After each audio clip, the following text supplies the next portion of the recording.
이 게임도 질리네.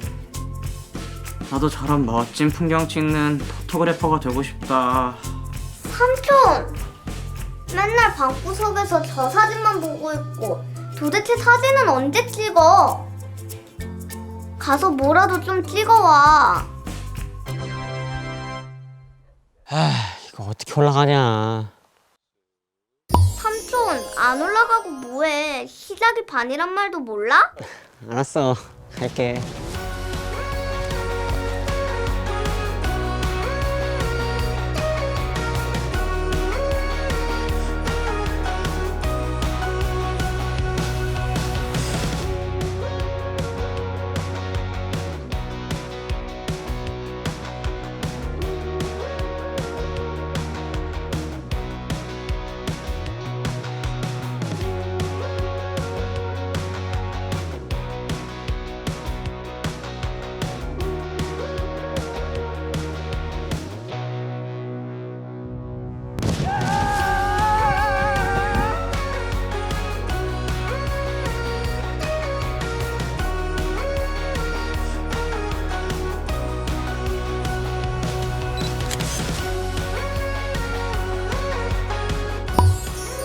삼촌, 그거 봐. 내 말 듣길 잘했지?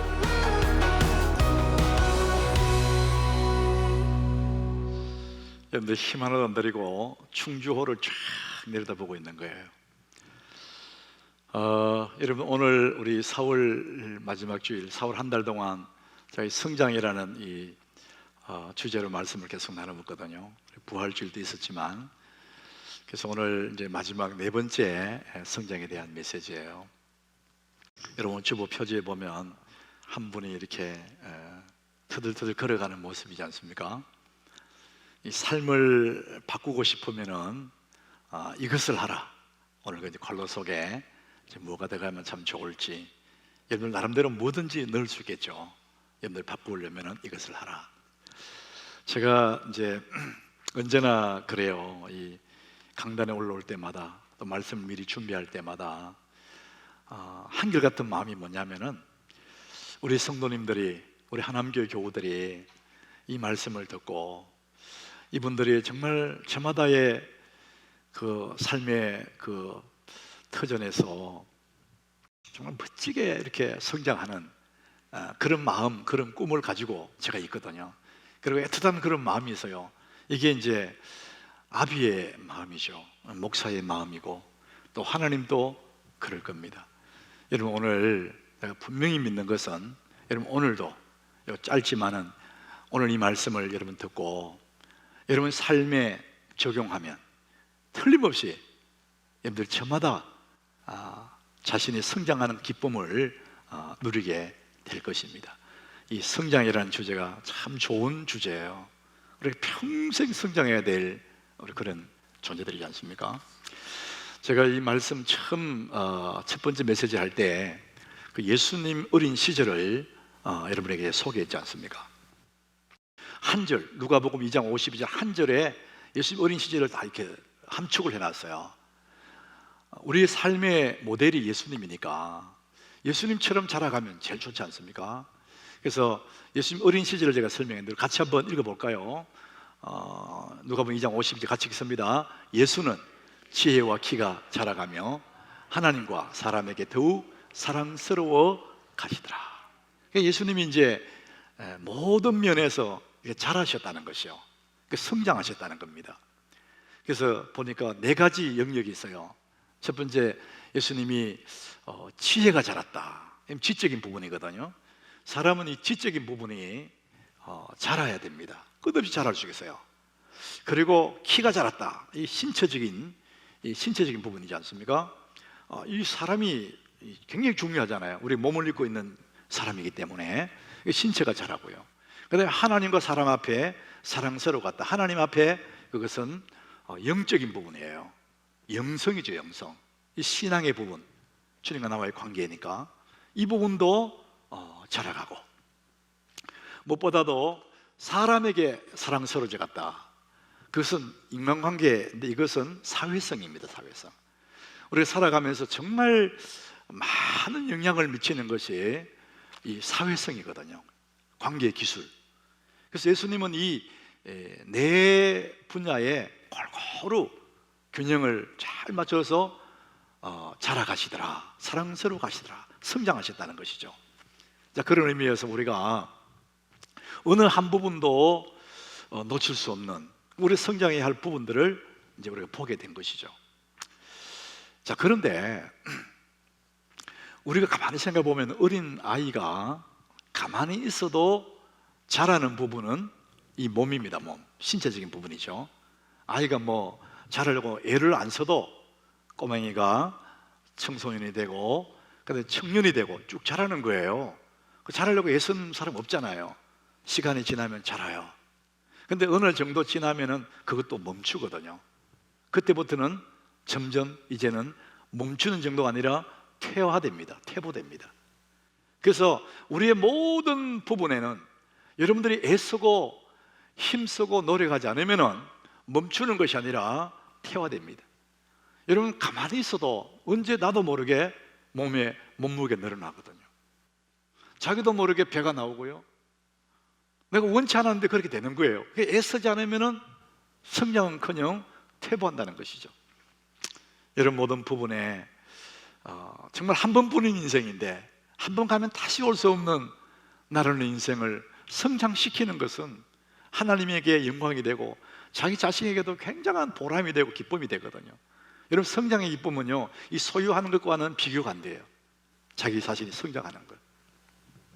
여러분들이 오늘 말씀을 잘 들으시고 여러분 한 분 한 분들이 우리 예수님처럼 모든 방면에 전인적으로 건강하게 잘 성장하는 여러분 되시기를 축복합니다. 이게 저의 애틋한 마음이에요. 자, 그래서 제가 성장의 그림을 이렇게 큰 그림을 그려드릴 때 첫 번째 메시지, 그 본문이 여호수아 1장이었어요. 그 여호수아 1장에 시작되면서 여호수아라는 사람을 소개하는데 모세의 수종자 여호수아 이렇게 말했어요.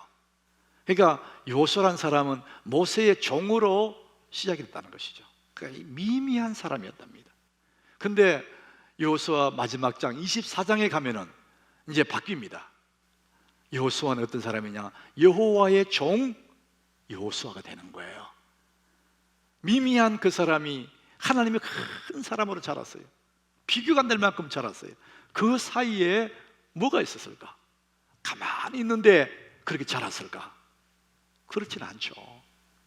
우리는 욥기에 나오는 말씀을 참 좋아해요. 시작은 미약하였으나 내 나중은 심히 창대하리라. 너무 좋아하잖아요. 시작은 초라하지만 나중은 점점 창대해가는, 좋아하거든요. 그럼 여러분 시작과 그 창대 그 사이에 뭐가 있을까요? 가만히 있는데 그냥 창대해지느냐 이거죠. 생각만 하고 있는데 창대해질까? 여호수아가 노력 안 했는데 큰 사람은 성장했을까? 우리는 상식적으로 아니라고 생각하는 것이죠. 자, 그래서 우리 자신을 먼저 잘 아는 게 중요합니다. 나라는 사람이 어떤 사람인지. 사람들은 다른 사람을 잘 알아요. 누구는 어떻고 어떤 사람은 어떻고 잘 알아요. 그런데 자기에 대해서는 잘 모를 경우가 많습니다. 존 맥스웰이라는 사람이요, 사람이 무엇으로 성장하는가, 이번에 이제 그 책에서 자기 어린 시절을 얘기해요. 자기 10대 시절, 사춘기 시절에 어느 날 거울을 쳐다보다가 깨닫게 된 게 하나가 있대요. 아, 내가 잘생긴 사람이 아니구나. 그걸 알게 됐대요. 사춘기에 있는 아이들 거울 속에 자기의 모습을 보면서 만족하는 사람 거의 없어요. 사춘기 아이들 아니래도 여러분들 중에서도 거울 보다가 와, 만족하는 사람 몇 명 되겠어요? 잘 없거든요. 저도 그래요. 근데 이제 이 존 맥스웰이 그 10대 시절에 잘생긴 얼굴이 아니구나, 못생겼네, 이걸 알게 된 거예요. 근데 그때 또 하나 알게 된 건 뭐냐? 저 못생긴 얼굴을, 저거 타고난 얼굴인데 저거 바꿀 수 없지, 이것도 알게 된 거죠. 자, 그러면은 거울 속에 있는 저 얼굴을 못 바꾼다면은 저 얼굴을 보는 내 마음의 태도를 바꿔야 되겠다, 이런 생각을 한 거예요. 굉장한 사람이죠. 여러분, 우리 얼굴은 내 책임이 없어요. 부모님한테 물려받은 얼굴이기 때문에 내가 애를 써도 바꿀 수도 없고, 오히려 그 얼굴을 보는 내 마음의 태도를 바꾸는 게 훨씬 좋습니다. 그래서 삼명시를 그걸 보면서, 그래, 내 제 얼굴을 보는 내 태도를 바꿔야지 뭐. 그러면서 자기는 결심한 게 뭐냐면은 자기 얼굴에 밝은 표정을 짓기로 결심을 해요. 여러분, 얼굴에 밝은 표정을 지으면 어떻게 되느냐면은 인상 좋은 사람이 돼요. 느낌이 좋은 사람이에요. 여러분, 사람이 인상이 좋다, 참 느낌이 좋다, 너무 따뜻하다, 이것은 모양을 얘기하는 게 아니에요. 여러분, 생긴 모양은 괜찮은데 싸늘한 사람이 있거든요. 너무 부담돼요. 아무리 남자들이 예쁜 여자를 좋아한다 하지만요, 표정이 안 좋고 어두운 싸늘한 그런 사람이면 아마 나는 싫어요. 나는 그런 사람 살고 싶지 않아요. 여러분, 우리 얼굴에 이 인상, 느낌 좋은 사람이 정말 좋은 거거든요. 근데 이제 여러분이 이제 어떤 사람인지를 한번 거울을 보면은 알게 되죠. 근데 생각은 다 다르시지만은 여러분, 마음에 안 들어도 거울 속에 있는 그 얼굴을 대하는 내 마음의 태도를 바꾸면 너무너무 좋은 거예요. 우리나라 그 말에 그런 말이 있어요. 사람이 나이 40이 넘어가면 자기 얼굴에 책임져야 된다. 그 말이 뭐냐면 모양을 얘기하는 게 아니에요. 얼굴의 인상, 느낌을 얘기하는 것이죠. 자, 우리는 거울을 보면은 자기 얼굴의 느낌, 인상을 알 수 있어요. 이제 한 단계 더 들어가서 겉으로 모양은 알게 되는데 그 속에, 내 속에 뭘 품고 사는지 거울 봐서 알게 될까? 여러분, 거울을 보면서 눈을 잘 보면, 자기의 눈을 이렇게 보면은요, 눈은 마음의 창이거든요. 보여요. 알게 됩니다. 여러분, 거울 속에 있는 내 외모와 그 눈빛에 비춰오는 내 내면의 세계를 한번 직면할 필요가 있습니다. 사람들이 자기 얼굴을 직면하는 거 싫어합니다. 약점 보는 거 너무 싫어요. 여러분 중에 부모가 된 여러분들, 젊은 엄마 아빠들, 자기 자신 싫은 거 자기 알고 있거든요. 근데 내 아이가 나와서 내 아이에게 내 싫어하는 모습 나타나면 그걸 그렇게 싫어해요. 사람이 그 경기를 부린다니까요. 근데 그 아이에게 그럴 필요 하면 안 되고, 거울 속에 비춰서 그 눈빛을 보면서 내 속에 가지고 있는 내면의 세계를 한번 직면하는 게 굉장히 도움이 됩니다. 우리가 뭘 얘기하고 싶으냐? 요즘 여러분 자동차를 타면은 요즘 전자식으로 되어 있어서 차를 세우면은 자동으로 이게 사이드 브레이크가 딱 잡히고 출발하면 사이드 브레이크가 풀리고, 전자동은 그렇게 돼 있거든요. 근데 요즘도 지금도 이렇게 사이드 브레이크 당기는 차들이 있을 거예요. 옛날에는 다 그랬었어요. 그래서 어쩌다가 초보 운전자들이 사이드 브레이크 당기는 것도 모르고 이게 풀어야 되는데 당겨 놓은 채로 시동 걸어서 운전해 간단 말이에요. 그럼 차는 가긴 가요. 가는데 시원하게 달려가지 않아요. 늘 찜찜해요. 뭔가 힘이 붙여요. 이게 100km 달려가고 싶은데 안 갑니다. 사이드 브레이크가 잡혀 있는 것처럼 내 삶의 발목을 늘 잡는 게 있어요. 늘 내 삶 발목을 사이드 브레이크처럼 잡고 있는 묵직한 게 뭐가 있다니까요. 그게 뭐냐? 두려움입니다. 사람마다 마음속에 숨어있는 두려움이 눈빛의 창을 보고 보면은 보여요. 내 속에 불안함, 두렵다, 불안하다, 이게 있는 거예요. 안 될까 봐 두렵고, 잘못될까 봐 두렵고, 가지고 있는 거 잃어버릴까 봐 두려워하는 거예요. 두려워. 이게 삶의 숙제와 같은 거예요. 인생 숙제, 평생 풀어가야 할 인생 숙제 같은 두려움이 우리 속에 딱 도사리고 있어요. 요즘 같은 이 코로나 사태 때문에 사람들 더 두려움에 묶여 있어요. 너무 겁을 내는 거예요. 이건 평생 따라다니는 거예요. 그래서 사람들은 그 두려움을 이기려고, 두려움을 털어내려고 안전장치로 뭐 하느냐? 보험을 들어요.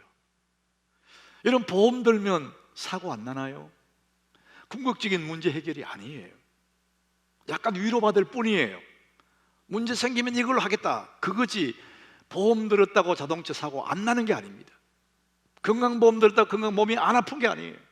그래서 인생 숙제 같다니까요. 이 두려움이 우리 마음속에 딱 사이드 부끄러처럼 발목을 잡고 있어요. 또 사람들은 이것을 이기려고 보험 들고, 또 사람들은 움츠려요. 아무것도 안 합니다. 두려워서, 겁이 나서, 잘못될까봐, 안 될까봐, 가진 것조차 잃어버릴까봐 딱 움츠리고 가만히 있는 거예요. 그러면 어떻게 됩니까? 아무것도 할 수가 없어요. 이 두려움이 우리 인생의 발목을 잡는 게 그겁니다. 여호수아 1장을 제가 말씀 본문으로 첫 번째 이 성장에 대한 메시지를 했어요. 그때 그 사람들이, 이스라엘 백성들이요, 굉장히 두려워했었습니다. 모세는 죽고 이제 우리 어떡하지? 두려워서 30일 동안 울고 있을 그때 하나님이 그들에게 말씀하세요. 여호수아 1장 2절에 하나님 방법을 말씀하십니다. 우리 같이 읽어봅니다. 내 종 모세가 죽었으니 이제 너는 이 모든 백성과 더불어서 일어나 이 요단을 건너 내가 그들에게 곧 이스라엘 그 땅으로 가라. 하나님의 방법이 뭐냐면, 너 그 울고 주저앉아 있으면 안 돼. 움츠리고 있다고 되는 게 아니야. 너 일어나. 그리고 요단을 건너가.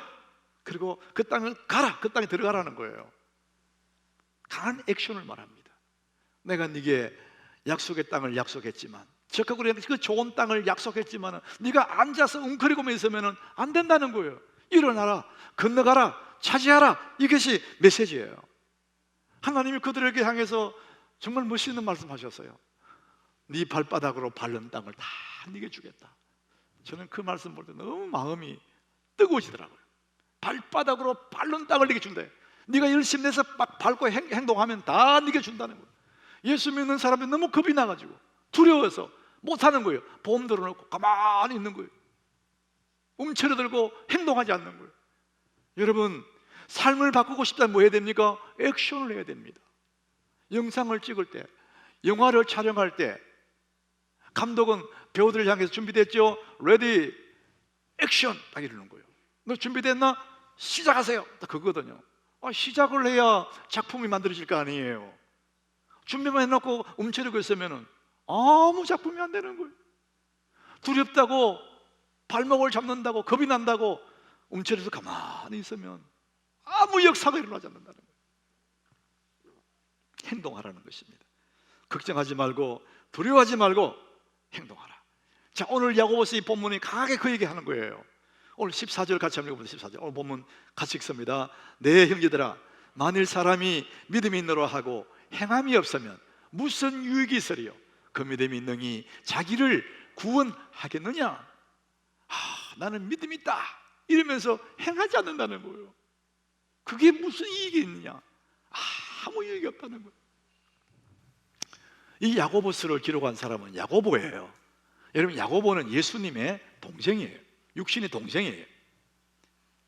그 예수님의 우리가 행적은 공생의 3년 정도의 얘기만 복음서에 기록되어 있어요. 그 전에 얘기는 잘 없잖아요. 예수 어린 시절 한 줄만 딱 있고 없어요. 근데 야고보는 예수님과 긴 세월을 함께 살았어요. 하나님이신 예수님이 완전한 사람으로 이 땅 오셨잖아요. 사람의 몸으로 사신 거예요. 그것을 옆에서 늘 본 거예요. 그 야고보가 본 예수님은 한 번도 실을 한 적이 없다는 거예요. 말씀한 대로 사시고, 행한 대로, 말한 대로 행하고, 언제나 이게 은행일치하더라는 거예요. 그걸 봤기 때문에 야고보는요, 믿음이 있던 사람에게, 믿음 말하는 사람에게 행함을 굉장히 강조하는 거예요. 너 믿음이 있다고 말하면 믿음대로 살아야 된다, 행해라, 이런 얘기 하는 거예요. 그 믿음이 있고 행함이 없으면 그건 반쪽이다, 이런 얘기를 하고 있는 것이죠. 여러분, 우리의 믿음이라는 것은 나무의 뿌리와 같은 거예요. 그리고 예수님 하시는 말씀이 그 사람이 어떤 사람인지 알아보려면 열매를 보면 안 되거든요. 나무의 열매, 그 믿음은 나무의 뿌리와 같은 것이고, 행함은 뭐냐? 나무의 가지들이에요. 가지들. 이 두 개가 같이 있어야 열매가 맺히지 않습니까? 뿌리만 있어서 열매가 맺힐 수가 없어요. 그렇다고 뿌리 없는 행함만 있다고 해서 열매 맺을 수 없는 거다는 것이죠. 그리고 우리의 믿음은 뿌리와 가지가 함께 있는 거, 이것이 온전한 믿음이다. 야고보는 지금 그 얘기를 계속하고 있는 거죠. 자, 그래서 오늘 보면 17절에 가보면은요, 이렇게 말합니다. 우리 같이 읽어봅니다. 이와 같이 행함이 없는 믿음은 그 자체가 죽은 것이라. 행함이 없는 믿음은 그 자체가 죽은 것이다. 아주 심하게 얘기한 거예요. 믿기만 하고 아무 액션을 안 해요. 행동을 안 해요. 그런 아무 역사가 없어요. 그래서 그것은 죽은 믿음이다. 그래서 여러분 오늘 설교 메모 안에 보면은 시도하지 않으면은 뭐를 얻을 수 없다 괄호해 놨거든요. 여러분 어떤 방법도 시도하지 않으면은요 얻을 수 없어. 근데 그 제가 넣고 싶은 단어가 뭐냐면 시도하지 않으면은 아무것도 얻을 수 없답니다. 여러분 믿기만 하고 시도하지 않으면 아무것도 얻을 수 없어요. 여러분 모든 성공한 사람들 나름대로 여러분 주변에 성공한 사람들 물어보십시오. 당신의 성공 비결이 뭐냐? 그 사람 딱 이렇게 말할 거예요. 지금 당장 시작해라. 겁내고 두렵고 움츠러있지 말고 지금 당장 시작하라. 그런 얘기 할 거예요. 왜? 시도하지 않으면 아무것도 얻을 수 없기 때문에. 때로는 실패도 하고 어려움도 겪고 하지만은 시도를 해야 얻을 수가 있는 거예요.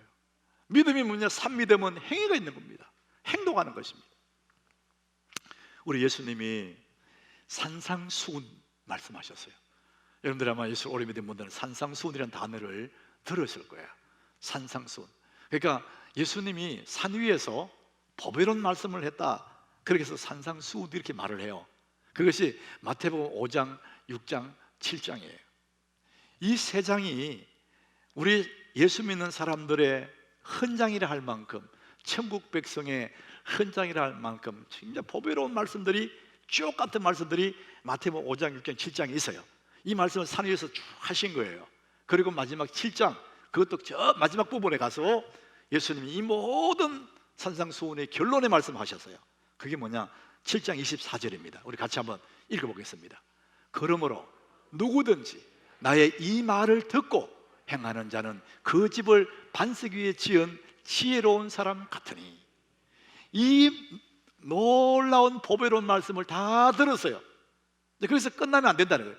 말씀 다 듣고 행하는 자는 어떤 사람이냐? 그 집을 반석 위에 세운 사람, 지혜로운 사람이다. 그 이유를 그 다음 주에 설명했어요. 비가 내리고 창수가 나고 바람이 불어서 그 집에 확 부딪힐 때 그때도 무너지지 않는데 왜? 반석 위에 세웠기 때문에.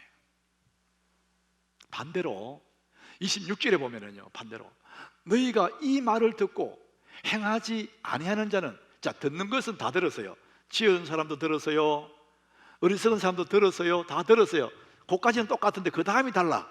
행하는 자는 지혜로운 사람, 나의 이 말을 듣고 행하지 아니하는 자는 어떤 사람이냐? 그 집을 모래 위에 지은 어리석은 사람 같대요.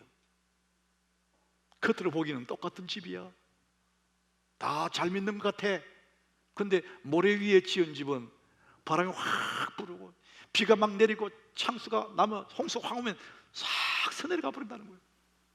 여러분 지금 우리가 사는 이 세상에 바로 비가 내리고 창수가 났어요. 우리는 신천지가 드러났다고 좋아해요. 신천지 다 드러났다고. 신천지만 드러난 게 아닙니다. 오늘날 많은 그리스도인들이 지혜로운 사람과 어리석은 사람 딱 나누어지는 거예요. 겉으로 보기는 믿음있는 사람처럼 보였는데 이럴 때 바람이 불어오고 비가 막 내리니까 반석 위에 세운 사람이 드러나고 모래 위에 세운 사람이 드러나더라는 겁니다. 여러분 우리의 반석은 세상이 아닙니다.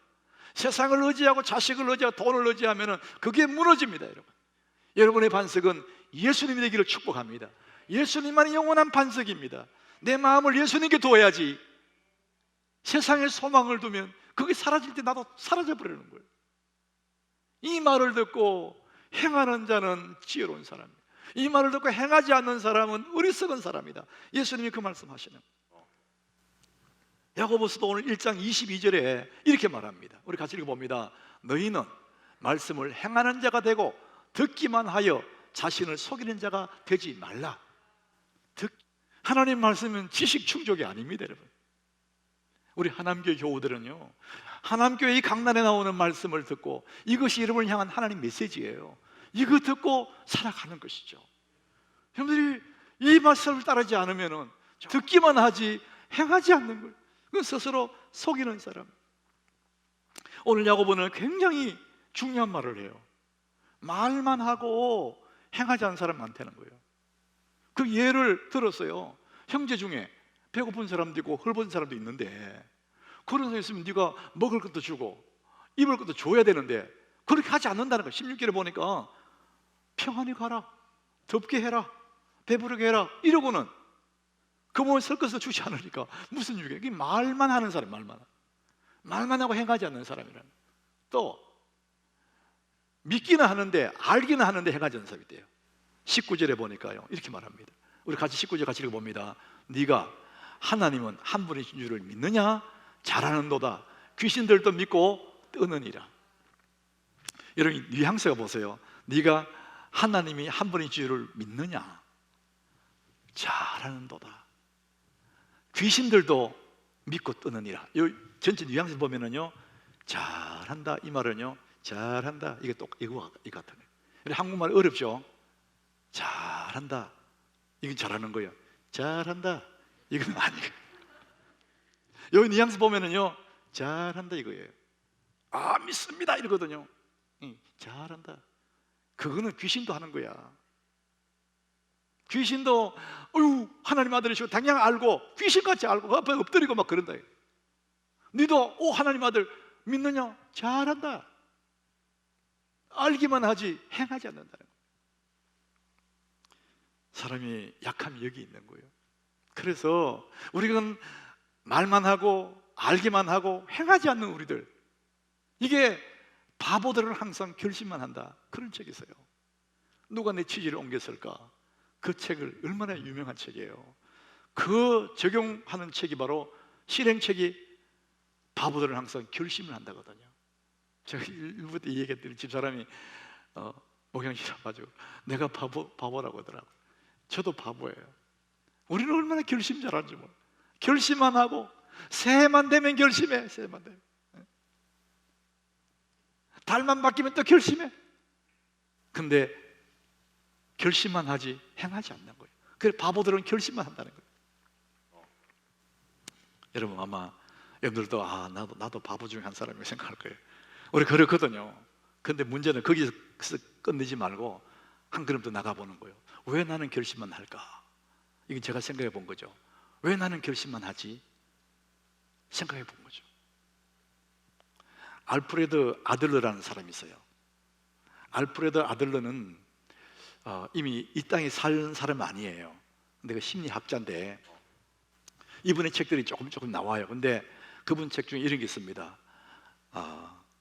항상 나를 가로막는 나에게, 내 인생을 가로막는 사람은 외부의 누구가 아니라는 겁니다. 항상 나를 가로막는 것은 나다는 거예요. 그래서 항상 나를 가로막는 나에게라는 그 책이 아들러가 쓴 책입니다. 여러분 내가 아무리 생각해도 그게 맞아요. 내 인생을 가로막는 것은 우리 엄마 아빠가 아니에요. 나 자신이에요. 자 그러면은 나 자신이 나를 인생을 가로막는데 나의 어떤 부분이 나를 가로막지? 여러분 그걸 알면은 우리가 해결할 수 있지 않습니까? 어떤 부분이 나를 가로막을까? 우리 앞길을 가로막는 큰 방해꾼 하나가 있는데, 내 삶에 나를 가로막는 큰 방해꾼은 나 자신인데 나의 자신 어느 부분이 내 인생의 앞길을 가로막는 방해꾼일까? 나중에라는 단어를 합니다. 나중에. 오늘 내가 결심하고 오늘 실행하지 않고 나중에 그러는 거예요. 공부를 열심히 해야지. 이 영어 공부를 해야 되겠다. 결심했어요. 근데 그 다음에 뭐라 하냐? 나중에 이러는 거예요. 아이고 내가 무슨 몸이 좀 좋지 않은데 좀 다이어트를 할까? 내가 몸을 좀 챙겨야 되겠다. 운동을 해야 되겠다. 결심을 해요. 맘먹어요. 근데 나중에 그러는 거예요. 내가 좀 지출을 좀 줄이고 저축을 좀 훈련해야 되겠다. 저축해야지. 언제? 나중에. 요게 내 인생을 가로막는 거예요. 거의 대부분 사람들이 미룹니다. 나중에. 그 나중에는 오지 않습니다. 그래서 자기 스스로가 망치를 들고 자기 꿈을 막 깨부수는 그게 뭐냐면은 나중에입니다. 나중에. 여러분 생각에 누가 자기의 인생 꿈을 망치로 깨부숩니까? 근데 실제로 깨부수겠어요. 나중에로. 여러분, 우리가 얼마나 어리석은 인생인지를 이 성경을 보면 거울처럼 보이는 거예요. 그래서 오늘 성경에 두 사람의 예를 들어요. 아브라함과 라합을 예를 들어요. 아브라함이 구약의 대표적인 믿음의 조상이에요. 라합은 미미한 존재예요. 정말 그야말로 삼류 인생이잖아요. 기생이거든요. 믿음의 조상 이 기생 라합, 이 비교가 안 되지만 이 두 사람을 우리에게 샘플을 들어요. 아브라함이 저 모리아 산에 가서 산꼭대에 올라가서 자기 독자 이삭을 드리려고 그것까지 가지 않았다면 어떻게 여호와 이레를 만났겠느냐? 그가 어떻게 믿음의 조상이 됐겠느냐? 생각만 하고 안 갔으면 아무 일도 없었다는 거죠. 라합이 자기가 모험을 하면서 죽음을 무릅쓰고 모험을 하면서 정탐꾼들을 숨겨주지 않았다면 여리고가 무너지는 그날에 어떻게 구원을 받았겠느냐? 액션이 없었는데, 행동이 없었다면 어떻게 여호와 이레를 만나고 어떻게 구원을 받았겠느냐? 이 설명을 하는 거예요. 우리의 믿음이라는 것은 우리가 두 발로 걸어가는 것 똑같다. 한 발로 못 걷잖아요. 두 날개로 날아가는 것 똑같다는 거죠. 믿음과 행위, 이 두 개가 함께 가야 된다는 것이죠. 저는 오늘 이 성장이라는 마지막 주제, 마지막 메시지인데 정말 나는 여러분들에게 드리고 싶은 말씀이 있어요. 여러분이 삶의 현장에서 여러분 어떤 직업을 가졌든지 무슨 일을 하든지 여러분 하는 그 일에 프로가 되시기를 바랍니다. 늘 아마추어가 있어요. 여러분 자세는 아마추어가 좋지만은 스킬이, 기술이, 할 수 있는 능력이 늘 아마추어인 사람이 있어요. 그건 대충 해서 그래요.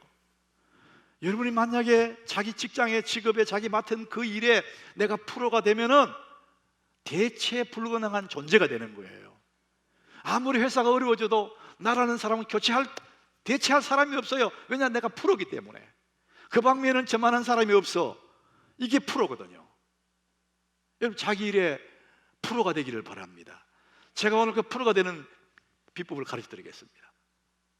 여러분 제가 왜 자기 일에 프로가 되라 그러더냐? 어차피 우리는 내 삶의 현장에 내 일터에 부름받았어요. 그 일이 하나님의 일이고 그걸 통해서 하나님의 영광을 드러내야 되거든요. 그게 프로가 돼야 돼요. 저는 목사인데 목사가 목사 일에 열심히 하지 않고 골프 열심히 제가 싱글을 치면 뭐합니까? 빛이 안 나요. 아무 쓰잘데없는 거예요. 목사 공 잘 차가지고 탁구 잘 쳐가지고 쓸데없는 얘기예요. 내 하는 일에 프로가 돼야 되거든요. 여러분 직장에서 만약에 여러분들이 자기 일에 진짜 누구도 따라올 수 없는 그런 존재, 대체 불가능한 존재가 되면 여러분 그 사람이 프로고 그 사람이 하나님의 영광을 드러내는 사람이고요. 그 사람이 크리스찬이에요. 예수 믿는 무늬만 있고 전혀 예수 믿는 사람답지 않는 프로가 아닌 아마추어, 안 믿는 그 사람보다 훨씬 내가 못하고 이렇게 그러면 안 되는 거예요. 여러분 오늘 제가 여러분 삶의 현장에 그 일하는 그 일에 프로가 되는 길을 내가 알려드리겠습니다. 오늘 26절 성경이 이렇게 말합니다. 같이 읽어보면 26절 영혼 없는 몸이 죽은 것 같이 행함이 없는 믿음은 죽은 것이라. 여기서도 굉장히 행함을 강조합니다. 이 몸이 영혼이 없으면 죽은 건 똑같아요. 영혼 빠지면 몸이 죽잖아요. 그처럼 행함이 없는 믿음은 죽은 거다. 행함을 굉장히 강조하고 있습니다. 여러분 행함, 뭐를 시도하지 않으면 아무것도 얻을 수 없는 행함. 그래서 시작을 해야 되는 시작. 첫 번째 시작하는 거예요. 여러분 시작하고 보는 거예요. 결심했으면 시작해 보는 거예요. 그런데 여러분 그 시작이라는 것을 우리는 정말 좋게 생각하거든요. 시작이 반이다 그런 말 하잖아요. 그렇습니다. 시작이 반입니다. 근데 그것은 반은 맞고 반은 틀렸다고 합니다. 왜 그러냐? 사람들이 시작은 하는데 여러 사람들이 시작을 해요. 새해가 되면 시작하고 새날이 되면 시작하고 감동받는 시작을 해요. 근데 그것을 조금 하다가 그만둬 버려요. 그러니까 늘 아마추어예요. 이걸 쭉 밀고 나가야 되는데 끈기게 중간에 그만두거든요. 그러니까 늘 아마추어예요. 그래도 여러분 제가 여러분 격려드리고 싶은 것은 너무 잘하신 거예요. 시작한 것 자체가 잘한 거예요. 그러면 내가 그만두잖아요. 얼마 전에 또 시작하면 돼. 또 시작하면 돼요. 그러면 어느 순간에 목적지에 도착합니다. 근데 정말 중요한 것은 시작이 반이 아니고 시작이 불가해요. 근데 그 뒷감당을 할 수 있어야 됩니다. 우리가 살아갈수록 우리가 경험하고 이 성경에서 말하는 대로 우리가 우리 삶을 적용해 보면은 정말 삶의 중요한 기술이 하나 있어요. 내 삶을 업그레이드해가는 정말 삶의 중요한 기술 하나가 있는데, 그게 뭐냐? 확실한 기술 하나가 있습니다. 그게 뭐냐? 버티기입니다. 여러분, 버텨내는 것이 중요해요. 다른 말로 하면 끈기예요. 성경에는 인내라 그럽니다. 인내. 여러분, 인내 한 문자 제가 한번 소개한 적 있잖아요. 칼도자의 마음 심자입니다. 심장에 칼이 꽂혀 있는 거죠. 아파하면서 견디는 거예요. 그게 인내예요. 우리가 시작했으면은 끈기 있게 버티기 하고 인내해야 나가는 건데 자꾸 그만두는 거예요. 제가 최근에 한동대학 교수님의 그 강의를 하나 들었어요. 근데 그분이 정말 석학인데, 정말 똑똑한 석학인데, 그분도 보기는 정말 굉장한 분인데 너무 마음이 무너지고 힘이 들어서 세상을 그만두고 싶었대요. 죽고 싶었대요. 근데 눈물이 앞을 가리면서 그때 그도 그렇지 않으니까 마음에 깨달아지는 게 뭐냐? 위대한 사람 되는 게 아니고 살아내는 게 인생이구나. 그걸 깨달았다. 살아내는데 우리가 너무 위대한 사람 되려고 그러니까 힘들어가지고 그만두고 싶은데 하루하루 버티기, 살아내기, 이 자체가 삶의 중요한 기술이라는 겁니다. 여러분, 잘 버티십시오. 잘 견디십시오. 끈기 있게 인내하십시오. 그러면 여러분 삶의 프로가 될 수 있습니다. 가장 기본적인 건데 이것을 계속 반복 하면은 나중에 우리는 프로가 되는 것이죠. 여러분, 성장의 비밀이 뭐냐?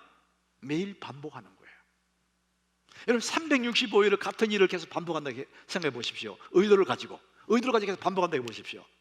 다 그 방면에는 누구도 따라올 수 없는 프로가 되는 것입니다. 내 삶을 바꾸는 정말 좋은 기술이 뭐냐? 반복하는 거예요. 자, 그래서 반복하고 단순한 일을 반복하고 지속하면 프로가 되는 거예요. 어렵지 않습니다.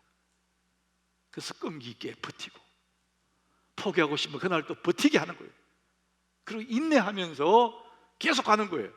그러면은 여러분 삶의 현장에서 누구도 따라올 수 없는 여러분만의 프로가 될 줄로 믿습니다. 저는 이 성경의 메시지 마지막 마치면서 제가 많이 마음으로 기도하면서 자, 우리 성도들에게 마지막에 뭘 하나 이렇게 심어주면 이분들이 평생에 하나님 앞에 성령의 기쁨을 누리며 살아갈 수 있을까? 성경에 많은 가치들이 있잖아요. 근데 실제로 우리 삶에 할 수 있는 내 삶의 무한한 기쁨을 누리면서 성장하는 그 만족을 누리면서 살아가야 할까 생각하며 기도했는데 오늘 하나를 얘기하겠습니다. 사자성어인데요, 시이불견 이런 단어가 있어요. 저는 모르거든요. 근데 이 한 줄의 기적 감찰기라는 책에 나온 사자성어를 소개하는 거예요. 시이불견 청이불문 이렇게 했어요. 그래서 이거를 이제 저도 한자 세대가 아니기 잘 모르는데 시이불견, 이것은 보는데 눈으로 볼 수 있잖아요. 보는데 보이지 않는다는 거예요. 불견이야. 청이불문, 듣는데 들리지가 않는다는 거예요. 그게 무슨 얘기죠? 이렇게 푸르고 아름다운 눈부신 계절이 왔어요. 막 생명이 약동하는 온 천지에 꽃이 피고 너무 아름다운 계절이 왔는데 그것들을 봐도 보이지가 않고 그것들을 봐도 느낌이 없어. 느껴지지가 않아. 왜? 내 마음에 염려, 걱정, 근심, 삶의 잡동사니가 내 마음을 꽉 잡고 있어요. 그러니까 봐도 보이지가 않고 들어도 들리지가 않는다는 거예요. 너무 억울하고 삶이 막 분하고 뭐 슬프고 괴롭고 외롭고 답답하고 두렵고 불안하고 이것들이 내 삶을 꽉 잡고 있어서 그렇게 아름다운 계절이 와도 보이지 않고 느끼지 않는데 이 아픔의 먹구름들, 내 가슴에 평생 숙제 같은 이것들을 날려버릴 수 있는 가장 좋은 비결이 뭘까? 그것은 감사하는 거랍니다. 여러분이 하나님 앞에 감사합니다. 감사할 때, 감사가 내 속에 들어올 때 내 속에 있는 온갖 잡동사니들이 서서히 서서히 길을 비켜주고 다 물러가고 나중에 충만한 감사로 채워지는 그 영광을 누리게 될 줄로 믿습니다. 하나님은 우리에게 말합니다. 범사해, 감사해라. 너 힘들지? 그래도 감사해. 여러분 삶의 현장에서 힘든 일을 하더라도 짜증내지 말고 여러분 감사하시기 바랍니다. 감사하면서 그 일을 하면 그 일의 효용이 결과가 좋습니다. 여러분 일하면서 감사하고 감사하면서 일하고 여러분 틀림없이 여러분들이 하나님 앞에 감사하고 감사하다 보면 어느덧 마음이 넉넉해지고 여유가 생기고 내가 이렇게 컸나 이런 것을 느끼게 될 거예요. 어떤 걸 소유하는 것보다 성장의 기쁨을 맛보는 그날이 오게 될 것입니다. 우리 교회는 너무너무 좋은 게 생명의 삶이라는 우리가 말씀 묵상하는 교회예요. 새벽마다 우리 말씀 묵상 생명삼을 펴고 그 예배 가다가 그날의 은혜를 적어 나가지 않습니까? 여러분 일기장 따로 책을 살 필요가 없습니다. 생명의 삶 그 예배에다가 그날 주시는 말씀을 기록하고 기도하면서 감사의 제물들 그 삶 기록해 보는 거예요. 여러분 한 줄 글이요 내 인생을 바꿔요. 여러분 그냥 생각하는 것과 글 쓰는 거 전혀 달라요. 손으로 쓰는 거. 그래서 하나님 감사합니다. 감사로 하루를 시작하고 감사로 하루를 마무리하고 감사의 조건을 찾아내고 감사의 예백을 그게 채워가다 보면은 여러분도 모르게 그냥 모든 방면에 굉장히 성장해 있는 자기를 알게 될 거예요. 저는 생명의 삶을 생명처럼 생각하고 그 예백을 열심히 제가 메꾸고 가고 있습니다. 매일 결심하고 매일 아침에 결단하고. 사랑하는 여러분, 제가 오늘 말씀 마지막으로 이 말씀 드리고 싶어요. 어제는 지난 밤으로 끝났다. 이건 단순한 얘기잖아요. 우리가 고달프고 괴로워하고 후회되는 건 다 어제 이야기거든요. 근데 어제는 지난 밤으로 끝났다. 오늘은 어제와는 전혀 다른 새로운 날이고 이 날은 하나님 내게 주신 기회의 날이고 하나님 내게 주신 선물이다. 여러분 그렇게 믿으시기 바랍니다. 여러분 매일 그렇게 생각할 수 있는 사람은 어제는 어젯밤으로 끝났고 오늘 이 한날은 하나님 내게 주신 새로운 날이고 기회의 날이고 축복의 날이고 선물이다. 이렇게 생각하고 그렇게 믿는 사람들은 이미 그 사람은 정상에 서 있는 사람이라는 거예요. 정말 멋있는 사람으로 살아갈 수 있는 자격을 취득한 사람이라는 것입니다. 그때 그 자리에서 여러분들은 매일 주시는 새로운 그 자리에서 뭐 하느냐? 시도하는입니다. 새로운 일을 시도하는 거예요. 그리고 반복하고 지속하고 끈기 있게 버티고 그리고 하나님 앞에 감사하면서 그 일을 끌고 나가는 겁니다. 그럴 때 여러분 틀림없이 긴 세월이 안 가서 여러분 자신 자기도 모르게 와 내가 이렇게 컸구나. 이 삶이 너무나 찬가를 부를 수 있는 삶이 너무나 행복하고 부를 수 있는 그 날이 여러분 앞에 올 줄로 믿습니다. 여러분 하나님은 살아계십니다. 그냥 이제는 죽으면 천국 가서 만나는 그분이 아니에요. 지금 살아계십니다. 그분이 여러분을 그렇게 살기를 원하세요. 사랑하는 우리 하남교회 교우 여러분, 여러분 삶 속에 하나님을 믿고 두려워하지 말고 여러분 시도하시기 바랍니다. 행동하시기 바랍니다. 계속 밀고 나가시기 바랍니다. 끈기 있게 버티시기 바랍니다. 감사하시기 바랍니다. 모든 것이 문제가 안 됩니다. 엄청난 큰 정상에 서 있는 자기를 만나게 될 거예요.